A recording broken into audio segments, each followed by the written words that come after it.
یەکێک لەو کێشاڵپەسێ دراوانەی کە لە دوای پرۆسی ئازادی عێراقەوە بە سارەسەر نەکراوی لە کەرکووک ماوەتەوە کێشەی مڵک دەرێتیە جگەلەوەی بە درێژایی 14 ساڵی ڕابردوو حکوومەتی عێراق و کێشەی چارەسەر نەکردووە لە ئێستادا تعریب بە شێوازێکی نوێ لە سنووری کەرکووک دەستی پێکردوتەوە. وەک نوێنەران لە بەغدا توانیمانە ئەوەی تا ئێستا ئەو شتانە ڕابگرین بە شێوەیەکی کاتی بەڵام حەلی ئەم مەوزوعانە لە ڕێگای دەستور و لە ڕێگای یاساوەیە یاسایەکمان ماوە ئێستا لە ناو ئەنجومەنی نوێنەران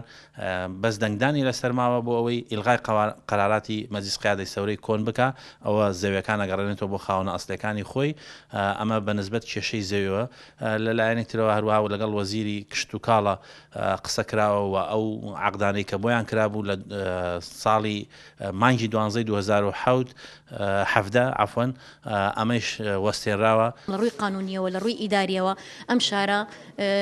مڵکی پێکهاتەکانی خۆیەتی مڵکی ڕسانەکانی خۆیەتی بە کورد و عەرەب و تورکمانەوە و ئەو وەزعانەشی کە ڕووی ئەدا لە پەڵکانە و لە هەر منتقەیەکی کە لە منتقەکانی شاری کەرکووک پێم وایە وەزعێکی ناسەقامگیری کاتیە و پێشم وایە کورد بە هیچ شێوەیەک ئەم وەزعانە بەسەر سەریاتیە پڕ دەبێت و هیچ ئاسەوارێکیشی نابێ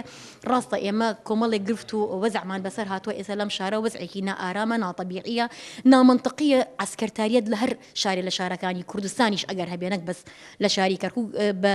جنوب عێراقیشەوە لەبەرەوە پێمان وایە ئەم وەزعانە هیچی ناچێتە سەر و ئێمە بەبەردەوام بەرەنگاری بووینەتەوە و ئامادەیشمانتیێنە بۆ دقەیەک سازش بکەین لەسەر کوردستانیەتی ئەم شارە. لێپرساوێکی مەڵبەندی کەرکووکی کێتی شای دەگەیەنێت ئەرکی لایەنە کوردستانیەکانە لەم ڕۆکەدا بە پلانێکی تۆکمەوە کار بووە نێشتنی تعریب لە کەرکووک بکەن و مادەی 130 بکەنە بنچینە بۆ هەنگاوەیان. ئەو پرۆسێ دیارە پرۆسەیەکی خەتەرناکە ئێمە دەبێ وەکو لایەنی کوردیان وەکو لایەنە کوردیەکان